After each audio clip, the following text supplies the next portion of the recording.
fellow CPCU, getting his designation in 1996. A few other designations to include CIC, AINS, API, AIC, AIS, and ARE. Mike has a bachelor's degree from Northern Illinois University. Also an MBA in risk management and insurance from Olivet College. Mike was the 2017 president and chair of the CPCU Society. Also served as the 2017 through 2018 president of the Underwriting Executive Council. And in the past, he's also served as a member of the CPCU's Leadership Council. He's been a chapter governor, liaison to the Loman Advisory Committee, chair of the Champions Advisory Committee, and past president of the Cincinnati chapter. So with all of that, I'd like to go ahead and have you all join me in welcoming Mike today in his presentation entitled Set Your GPS to Reach Your Goals. So welcome, Mike. I'll stop sharing and allow you to share. Thank you very much, Ken. While I'm sitting in Florida, it's great to be connected back with friends in Illinois. I'm originally from the state of Illinois, grew up in the Chicago area. Although I prefer to be in Florida right now, considering the weather difference between the two places. So let's see here. Can I get you to stop sharing, Ken?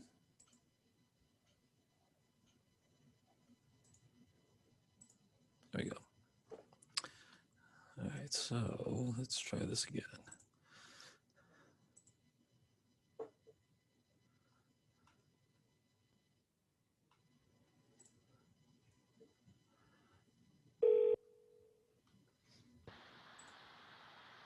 Yeah, we can see it now, Mike. Everybody see that? Let me get it into slideshow mode here. There we go. How's that? Good. So I'm sure everybody here is, it's a fairly rare commodity anymore to get in your car and go anywhere with, particularly places you're not familiar with. You know, to go to the grocery store, you sort of know the way and you can navigate your way to the store. But if you go in some place you've never been before, I know the first thing I do is I reach for the GPS. I happen to use Waze. Sometimes I use Google. But I immediately put the address into my GPS and mount my phone in such a way in my car so that it's not distracting. The car I have actually Bluetooths it into the 12 by 12 inch screen that's on the dash, and she tells me how to get to where I need to be. And I've always jokingly said, you know, it'd be nice if she was a little bit more friendly about things like when to turn, and a please and thank you every once in a while would be nice. But in any event, the GPS takes me where I want to go. And I will tell you, I've been in this business for quite a long time. And years ago, I was a field sales rep. And I was a field sales manager and a branch sales manager. And in one particular case, I had 16 states that I managed. And GPS wasn't available on a phone in those days. So in my car, I had 16 different state maps. And I would fly to a particular city and get my map out and find an address and hopefully navigate my way to where I needed to be. So when you think about sort of the world today, GPS is a wonderful thing and it helps you kind of reach your goal. In case most of us, it's the goal to get from point A to point B. That's really what GPS is all about. And so today I want to talk about how goal setting can be kind of like setting your GPS. So what I'm going to cover today is four things, and there's a number of subparts under here. But the first one is we're going to talk about thinking big and dreaming big. Now, we'll talk a little bit about don't start your trip without setting your GPS. I mean, I can't imagine getting in my car today, going somewhere I've never been before, without setting my GPS to get me there in the most efficient and most direct manner. Oops, let me go back one. Apologize for that. I jumped ahead. Hey Mike, Yes. Not to interrupt here. You're not in presentation mode. Must be sharing the wrong screen. I apologize. Let's The try same this thing that again. happened to me. Technology is a wonderful thing, right? All right. Everybody see that now? That's better. Thank you. Okay, good. So I wouldn't start a trip anywhere without setting my GPS. And when you're setting goals, I think you need to do the same thing. There are a number of different goal setting techniques. There's a bunch of different techniques. Today, I'm going to talk about two of them. One that I used many, many years ago, and another one that's newer to me, but it's been around for a while. But you have to have a technique in setting goals to help sort of structure, if you would, directionally where you want to be. And then I'm just going to share some tips for greater success, some things that have worked for me in my time in the business. Like many people on the call, I started out in this business as a trainee underwriter, and I've had a number of positions of increasing responsibility over the 42 years I've been in the insurance business. And I learned lessons early on that setting goals, and now today setting my GPS is a way you can make your big dreams come true. So this is one of my favorite quotes, and there may be some folks who don't know who Yogi Berra was. Yogi Berra was a catcher for the New York Yankees back when people like Joe DiMaggio, Yogi won a number of World Series rings. In fact, I've seen photographs with him where he's got a ring on every finger. He has 10 rings, World Series rings, either as a player or as a coach. But Yogi is famous for quotes like this: if you don't know where you're going, you might end up somewhere else. Yogi has a number of other ones like, it's like deja vu all over again is another famous one. But this one to me is really relevant about goal setting. If you don't know where you're going, you might end up in a different place. Maybe a good place, it may not. So the important thing is to think big and dream big.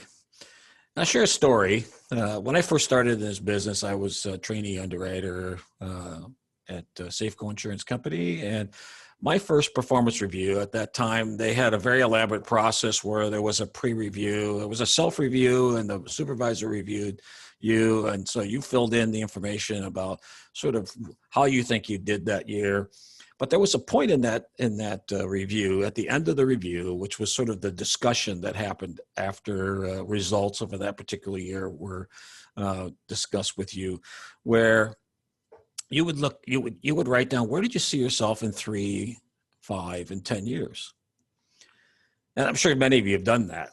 And I recall quite vividly what I put down. I put down in 3 years, I wanted to be an underwriting supervisor. I put down in 5 years, I wanted to be an underwriting manager. And I put down 10 years, I wanted to be the president of the insurance company, not the United States, but of the insurance company. And I recall the conversation I had at the time with my supervisor, Lois, who had a huge impact on my life and really helped shape the kind of manager and supervisor I am. She said to me, "This is all wonderful, Mike, but it's a great dream, but how are you going to get there? What are you going to do? How are you going to make that happen?" So the question is, when you think about big dreams, thinking big means, what do I want to be when I grow up? I mean, I was a 24-year-old underwriter, second job I ever had. What did I want to do? Where did I want to go? Was I limited to where I wanted to be? Was it all within underwriting? How far is far enough? How big a goal? If you don't think big, really dream big, you might find yourself falling short, and you might lose opportunities along the way. And so the other question is, should I reach for the stars? Should I say, I'm going to try to be the president of the company?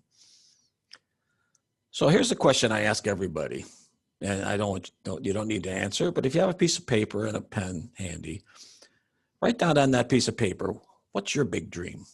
Where do you see yourself? Where do you see yourself in 3 years, in 5 years, in 10 years? More importantly, if you could do anything you wanted to do, what's your big dream? Write it down, keep it handy.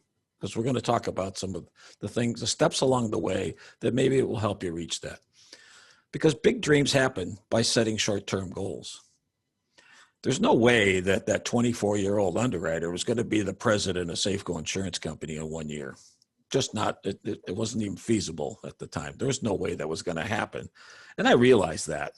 But what Lois opened my eyes to was, if I'm going to set a big dream, I have to have steps to get to that. And what were those steps and what are they? So the analogy I'm using here today is GPS. And I talked about that before. You wouldn't get in the car to go someplace you'd never been before without setting your GPS to take you there. Why wouldn't you set your own personal, your inner GPS to reach the goal, that place you've never been before? And how is your GPS going to be set? What are the steps along the way? And you think about GPS, if you go into Google today and you put in one location and another, it'll bring a map up and it'll have the line, right? The most direct path. And then it'll have, if you notice on the left navigation bar, it'll have every step along the way, every turn you have to make, every place you have to make, change a highway, turn left, turn right. Those are the steps to reach a goal. And that's what you really need to do. If you set a big dream, what are the steps? And we'll talk about how you can establish those steps when you're uncertain. GPS knows. It knows where you are located. It knows where you want to go, and it knows the path to get there.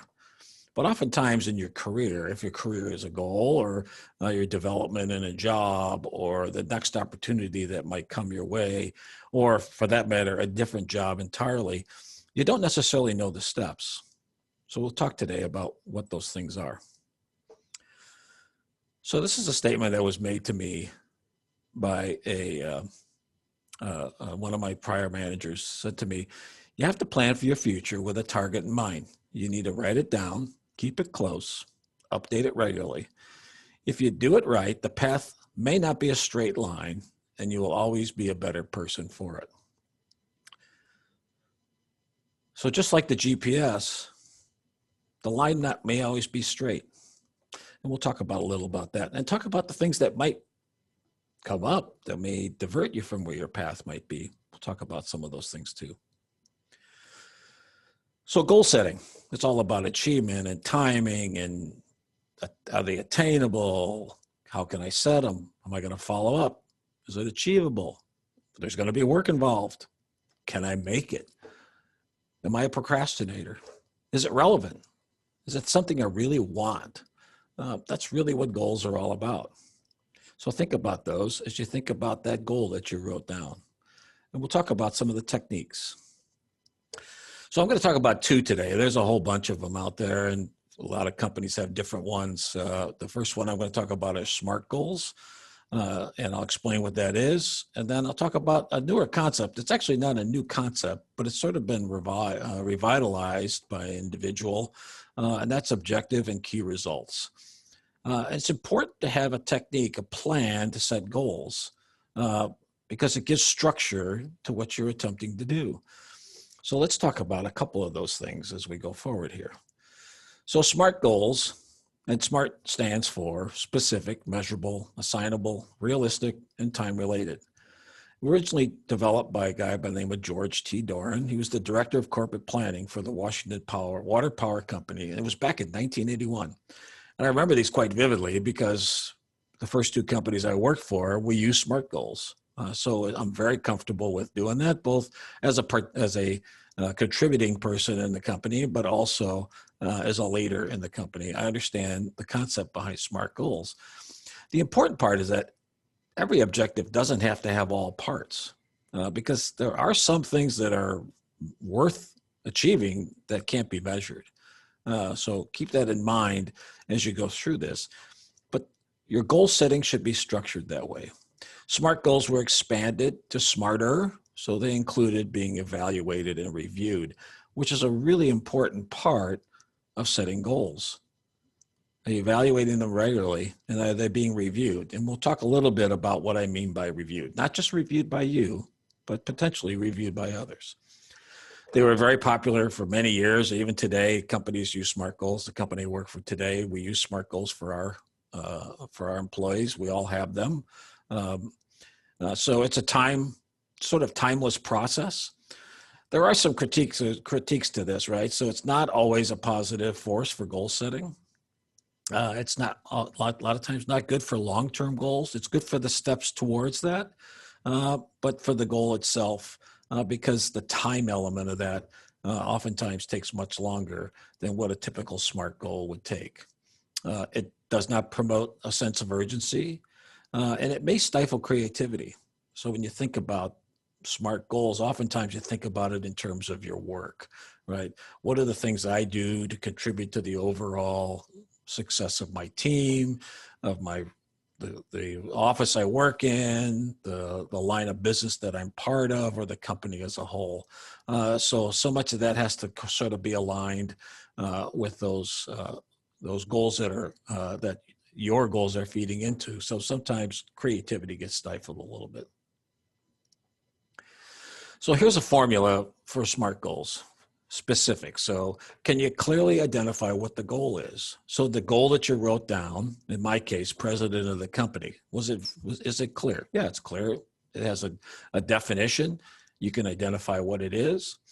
Is it measurable? So can I measure that goal? So it's the steps along the way. Once I make it to president, then I've accomplished it and it's measurable. Is it attainable? Now, you might debate that for a 24-year-old trainee underwriter. Attainable in what time period? So the goals need to be realistic and manageable. It has to be something that's relevant. So make sure that it's something that's important to you.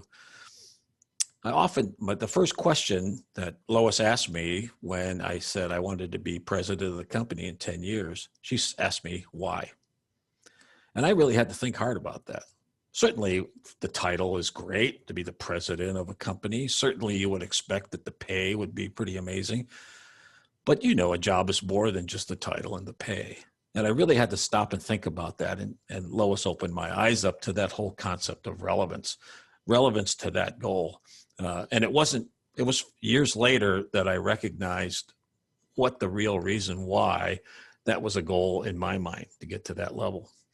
And then the last one, the fifth one, is time bound. So can you actually define a time frame to reach that goal? 10 years was probably unrealistic, but it would probably be much easier and more achievable to say, I want to be an underwriting supervisor in X period of time. I could measure that against other people who started about the same time I did or with the company for a period of time, how long it took them to get to that level, and then decide which of those examples would be ones that would most relate to me. So I thought I'd share a couple of examples of SMART goals. So the first one is, everybody on the call is either a CPCU or working towards their CPCU, right? So here's a SMART goal example for becoming a CPCU. So it's very specific, right? We all know what CPCU is, Chartered Property and Casualty Underwriter. It's attainable, certainly, with a lot of hard work and study, maybe more for some than others. But long preparation will help prepare you to take the exam and hopefully pass, including 540. Which is the bane of many of us. Is it measurable? Yes. If I take 8 exams, pass them all, I can become a CPCU. They're very specific. I have to take these specific 8 exams in order to do that. Some of us did 10, but it's very measurable. The relevance of that is it enhances my job knowledge and my value to myself, to my employer, and potentially to other employers, if that's the direction I tend to go with whatever my goal is. And the last one is time bound. How quickly can I do it? So the example I give here is 2 years or sooner. I know there's many who have done it in less than a year. They're clearly smarter than I was because it took me 5. But the idea is that this is a SMART goal that meets all of the criteria of SMART goals. Let me share another example with you, one more specific to me and one that sort of ties together the whole notion of the GPS, and that is to travel from Sarasota, Florida to Chicago. So that's my goal. It's very specific. I want to travel to Chicago. It's measurable, right? So once I put the route in to the GPS, it defines the path, but also how far it is. It's attainable. So the miles to the destination. I may ask questions of myself. Am I willing to drive 1,500 miles nonstop, or do I want to stop along the way? So I can define what's attainable, the relevance of attainable in that particular goal. Is it relevant? Absolutely. It takes me to my grandchildren, and that's an important thing to me. And so it's a motivating factor for me to take that trip to Chicago from Sarasota. And is it time bound? Certainly it is. Not only does GPS tell me how far it is, but it also tells me how many hours or how long is it going to take me to get there? When will I arrive at that location in Chicago to be able to see my grandchildren? So a very specific goal, meeting all the 5 criteria established in SMART goals.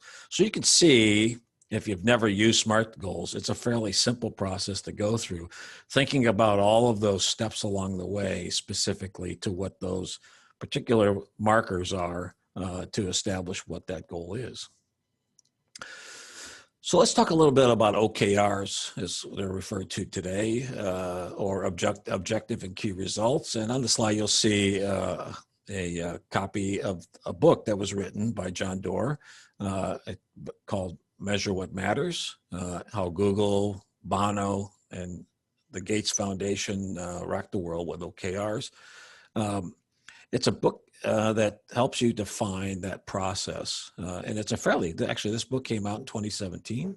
But a little history behind OKRs. Actually, OKRs have been around since 1975. Andy Grove, who's considered the father of OKRs, introduced them at Intel in 1975. And John Doerr, who's the writer of Measure What Matters, was a former Intel salesman, and he brought OKRs to Google.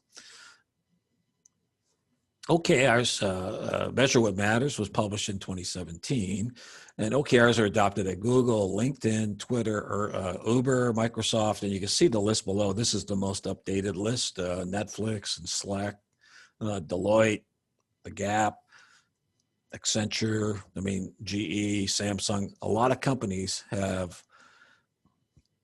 brought OKRs into their objective setting process. And the key benefits are the 3 things on the last bullet there, and that is they provide focus, alignment, and engagement. So within a corporate structure, it's really important that goals are all aligned, right? And that can happen with SMART goals, but with OKRs, it's very specific. That's one of the specific requirements are the goals that you've set for yourself, your team, your office, your line of business, are they aligned with the overall organization? And a very important part of that process. So what are the superpower principles of OKRs? So the first one is focus and commitment. And we'll talk about all of these, but how focused and how committed are you to the priorities that are in front of you? So for me to go from that role of underwriting trainee to the first level supervisor, it really needed me to focus on a number of things. One, certainly to be the best underwriter I could possibly be, because if I don't have the base, a strong foundation, it'd be very difficult to go to the next level necessarily.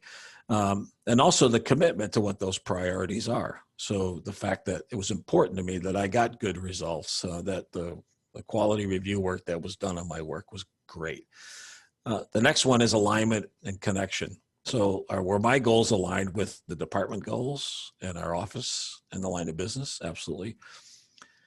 And connect. So were they connected with others in my department? Because none of us work alone. We're all part of a much larger organization. And so we need to be sure that the goals that we set for ourselves allow us to connect with others in the organization as well. The next one is accountability. So who am I accountable to? Certainly to my supervisor. If the goals have been established and those are the things I said I was going to do, then I'm accountable to that. And we'll talk about that more on a personal level. But in the structure of a business, accountability certainly is, if that's what I said I'm going to do, or that's the goal that's been established for me when I've negotiated that with my supervisor or manager, that I understand that I own that. And then the last one is stretch for amazing. And that's what I think is the big goal, right? Thinking big, dreaming big, something that's truly amazing, that's outside of what your comfort zone might be, that really causes you to stretch. So here's some of the elements of this, 5 elements of OKRs. So make sure the goals are clear. Boy, that sounds familiar, right? We talked about that with SMART goals. Make the goals inspiring. So make it something that makes you feel good, that drives you to complete what you want to do. I want to have the best results in sales for my particular area. Inspire you to do something above and beyond. This is an important one, and that is make your goals public. Talk about your goals, not just with your supervisor, but talk about them with your family and friends, those that are closest to you. You can ask my wife. We've been together for 45 years. I talk about my goals with my wife. She wants to know what my goals are from my work standpoint, because she's the first person to ask me, did you get done what you needed to get done? So making your goals public is important, and sharing them with other teams, with your own team, certainly with your supervisor or manager. You need to measure your progress. And I believe in that. I think that's the most important part of goal setting, no matter what your goal is, if it's to be the best underwriter or to be the president of the Central Illinois chapter or the president of the CPCU Society, or to get involved in a local charity. Whatever you want to do, make sure you have some point that you can measure your progress. How am I doing towards that goal? And then the last element is, let's face it, we don't always hit exactly what we want to do, right? Failure happens. So how does failure affect us? Does it drive us to make clear goals next time? Does it inspire us to continue to work hard to accomplish what we said? Sometimes you can step back a little bit before you can jump forward. And failure is just it's an opportunity to learn. That's how I always looked at it. When I got returned quality review comments on the work I did, I looked at those as opportunities to become better at what I do. So failure is a positive thing, and it helps you become better at what you are. So remember this, ideas are easy. They really are. I worked for my first 2 years in the insurance business. I was a life insurance salesman for Metropolitan Life. And I had a supervisor named Joan. After a few months working side by side with her, understanding the process of selling life insurance across the kitchen table, which is a very unique experience today. You don't see as much of that today anymore. But I immediately had all these great ideas. And so every Monday we would meet right before we spent the rest of the day making appointments for the week. And we'd sit in Joan's office and I'd say, I want to do this now. I'm going to get the cross directory of all the people who live in a particular area. And then I'm going to call them all and give them auto quotes and then give them a life insurance quote, and I'll double my sales. Not only I'll have an auto sale, but I'll have a life insurance sale. So she'd say, okay, great, do that. Then the next week I'd walk in with another idea. And then the next week, another idea. And finally, Joan said to me, Mike, ideas are easy. It's easy to come up with ideas, but execution, that's hard. And she said to me, every idea is great if you take the time to plan to make it happen. Planning is the important place, setting goals, right? And then execute with passion. If you're really going to make things happen, make those big dreams happen, they have to be something that you're passionate about. You'll take the time to plan and execute if it's a goal that you really, really want. So Joan taught me a great lesson. Ideas are easy, but planning and execution is the key to being successful. So let's talk about some tips for success. So how do you get from here to there? Well, the first one is, back to the OKRs, do your research. So I wanted to become a supervisor of the underwriting department. And after our meeting, I met with Lois, my supervisor, and asked her all kinds of questions. Lois, how did you get to where you were? What were the steps you took? I started looking at Lois's knowledge level. Lois was a CPCU. I wasn't. What were the skill gaps that I had? I asked Lois that. I said, if I was to become a supervisor, what gaps do I have? And the first thing Lois said to me is, Mike, you better be prepared to talk in front of people, which I was terrified to do. But it was a skill I needed. And she pointed that out to me. And certainly something that I worked on very hard early in my career. And then the next one was experience. How do I get the experience to do the things, to do her job when I don't have her job? And I was fortunate because Lois was someone who believed that you needed to sort of walk a mile in the shoes of the next job to decide if that was the job you really wanted.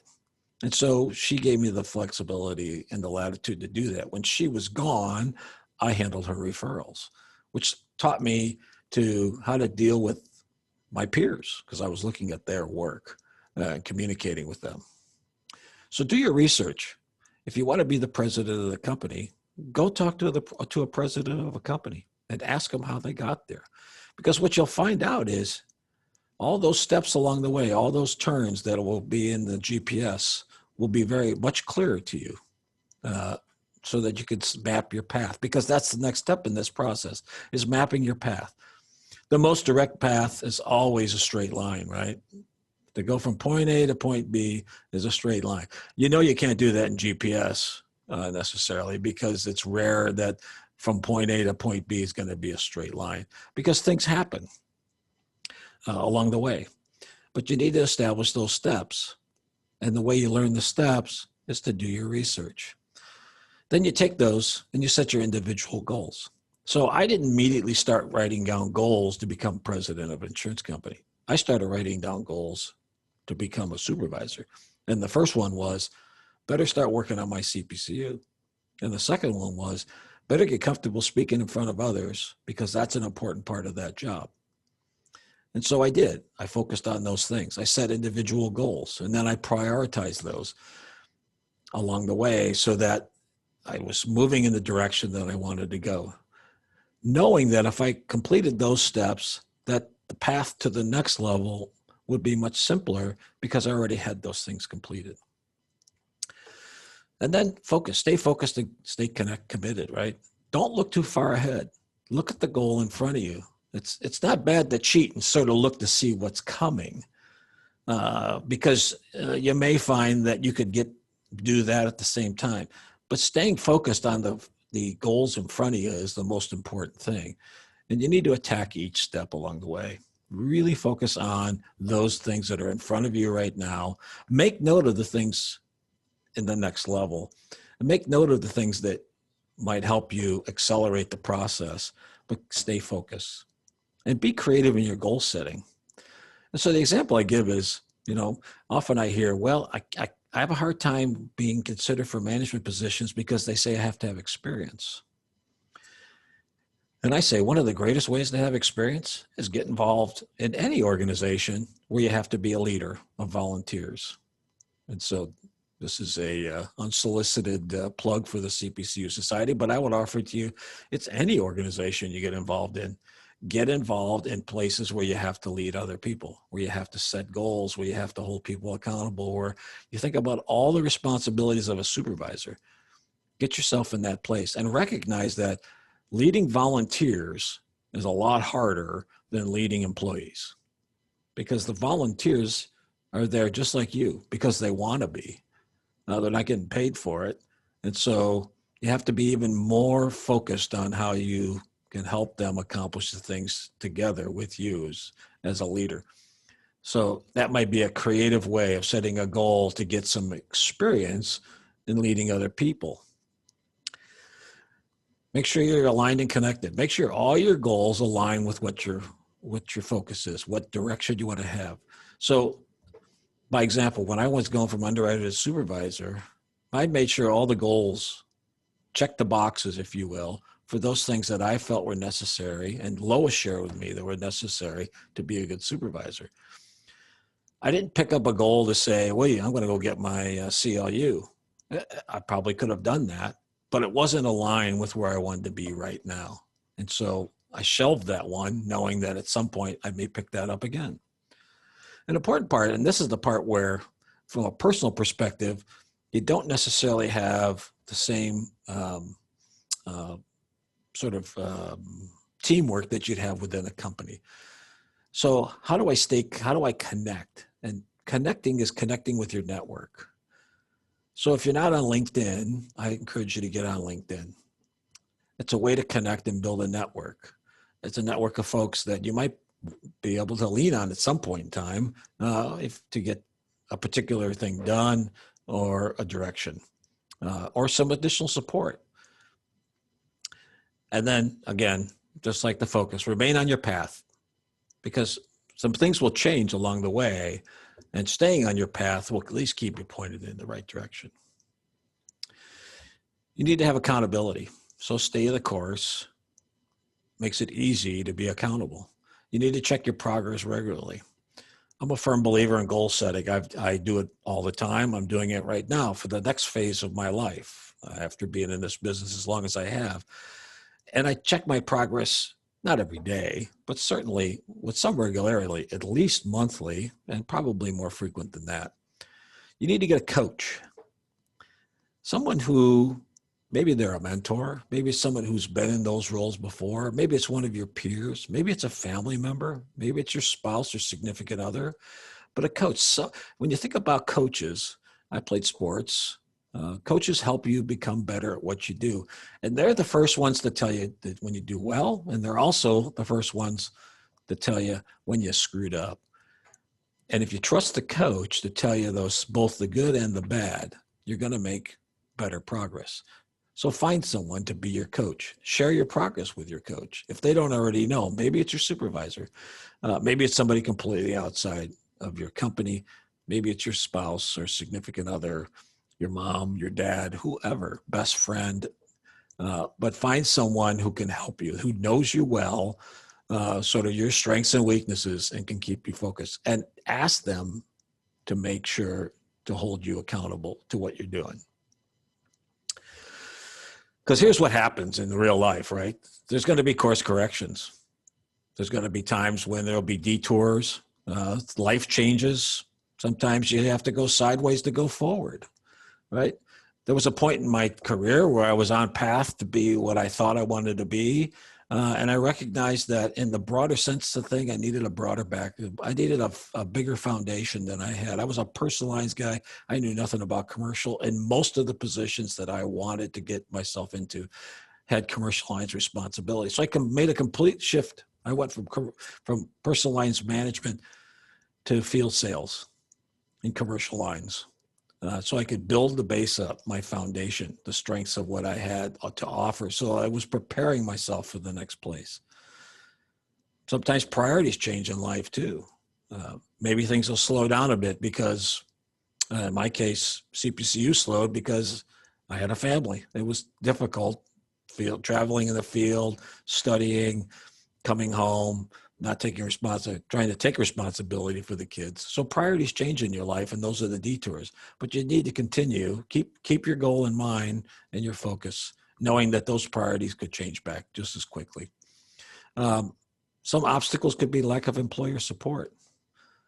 I've said oftentimes, I've been fortunate that my employers always supported me, but there are points in my life where they didn't. And if you're honestly communicate with them and they still choose not to, then maybe it's time to think about another employer. That's a difficult thing. That's a detour in life. But without support, oftentimes you're not going to get to where you're going to be. Failure in one step is not necessarily a negative. It's a positive. Learn from it and move forward. You may discover a new passion. You may decide that I want to be the head of the personal lines part of your company, and realize after a side sort of detour to broaden your base that you fall in love with loss control or commercial underwriting. There's nothing wrong with that. New passion just means the core of where you want to go is the same. It's just the focus is a little bit different. Maybe you lose your job, God forbid, but oftentimes when the door closes, other doors open. So think of those things, but positively. As long as you stay your course, good things will happen. So another Yogi Berra quote, when you come to a fork in the road, take it. And what he's saying is, things come, things happen, and adjust. So just like your GPS, course corrections happen. How many times have you seen the recalculating on your GPS, right? She, in my case, it's a woman's voice, but she's trying to find me a new path. And again, the most straight line to get to where I want to be. That could be because there's an accident or there's road constructions or a detour or whatever. But course corrections happen. You need to continue to stay focused, recognizing that getting back on path is the most important thing. GPS is always the best course to get from point A to point B, right? But sometimes it's narrowly focused. So sometimes you have to stop. And like I used to do, pull out the map and look at it, because all you see on GPS is that very narrow sort of range on your screen, right? The line on the road and a few things on the side, but nothing broader than that. And if you're not paying attention to the road signs, you might miss some things along the way. So I often say, just like I used to do, take the map out. When you're evaluating where you are and the direction you're going, pull the map out, if you will, of everything that's around you and say, am I still on the path I want to be on? Or jokingly, my dad used to do this, pull off to see the giant ball of string, because it's the largest ball of string in the world, and I want to see it. Now, you may not pull off your career path or your goal path to look at the giant ball of string, but I think you get the understanding of where I'm coming from with that. When you finally arrive at where you want to be, you need to celebrate. And not just to celebrate your accomplishment with yourself, but everybody who helped you along the way. Because focus certainly will get you there. But if you've done this the right way, you've had your coaches, your family, your friends, your supervisors, your peers. There's been a host of people that have been a part of the process to get you from point A to point B. And so celebrate that. Take the time to say, wow, I made it, and I made it because I had help, and I made it because I accomplished the things I wanted to accomplish along the way, that I checked all the boxes, I completed all the tasks. I may have jumped ahead in one because of something I'd done much earlier and it sped that process up. But celebrate your success at the end. So here's some final thoughts. I think this is a great quote. Your life does not get better by chance. It gets better by change. And I would argue that change is dictated by you. If you're waiting for your boss to come to you and make you the next supervisor, that could happen, no question about it. But if you say to yourself, to your boss, I want to be the next supervisor. How can I get there? Can you help me get to where I want to be? You can affect change, or change can affect you. Affecting change is always a much better, because you're in control of where your destiny is. The last thing I'll share with you is something that I'm sort of known for, and that's I'm a firm believer in the power of positive focus and commitment. And A Little Engine That Could is a book that's on my desk. There's a copy right behind me right now. I keep one in my bag everywhere I go. But I believe I can do anything that I put my mind to, just like the little engine did.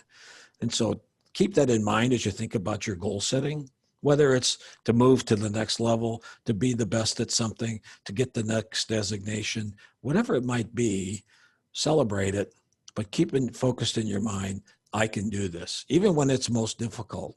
Everybody who passed 540 the first time, God love you. For those of us who struggle with it a bit, we all had to take some stock in ourselves and say, I can do this. I'm going to focus and get it done. So with that, opened up to any questions there might be.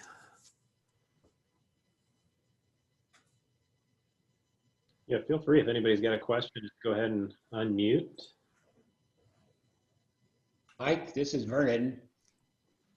How do you see our society changing work-wise with working from home, which we're into that status nowadays? I think this is a unique opportunity we have as a society. I think in business as well. But with like everything, I think it's important when you think about it in terms of goals. We're all sort of individual now, sitting on our own wherever we are, right? Whether we're at home or in the dining room or a small office or in the basement or wherever our work environment is as we're being remote. So it's hard to stay connected. It's hard to be. It's easy to be focused because. On the work because there's no work distractions, but there are personal distractions in the home. I think this sort of media like Zoom is a way to accomplish the same thing that you would have done if you were sitting in an office together every day. I mean, I sit in an office with 35 people and there would be a week where I wouldn't see anybody because I wouldn't necessarily walk by their desk or see them in the break room or on the way to the restroom. But I can be much more deliberate now. In terms of my own personal engagement with other people by virtue of this tool. And it takes a little bit of time.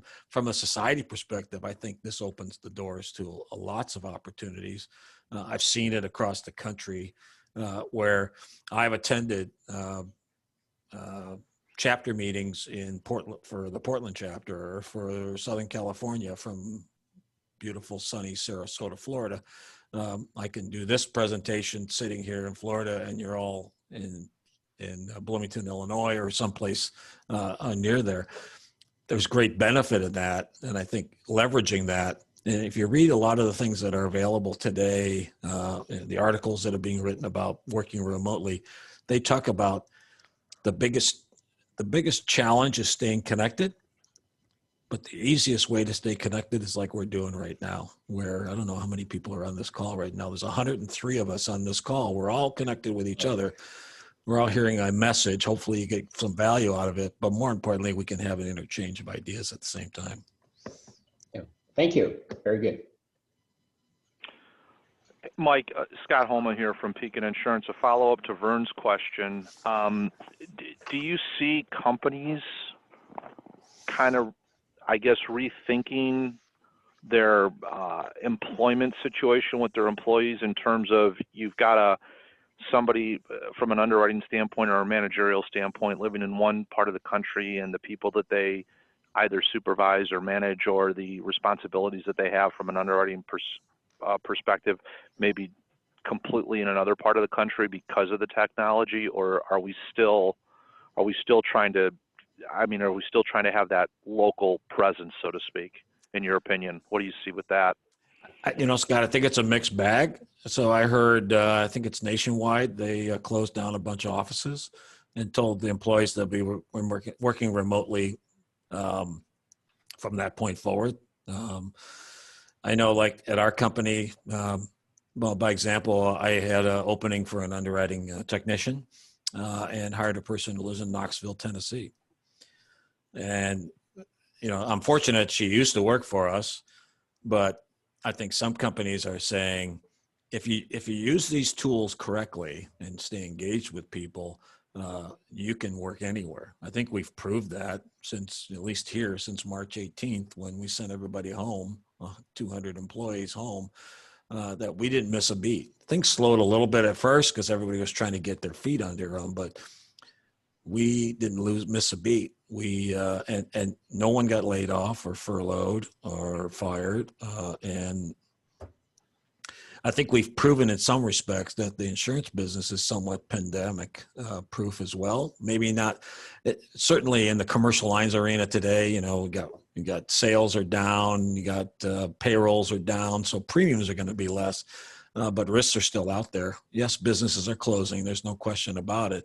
But there's also businesses that are flourishing right now at the same time. So I think there's opportunity in this. And I think it'll be interesting to see what happens in the next year as companies decide coming back or not. How would they do that, if they would do it at all, and how much they're going to be willing to accept people's view of, I could do this job just as well from home, and I've proven to you because here are my results. Thank you.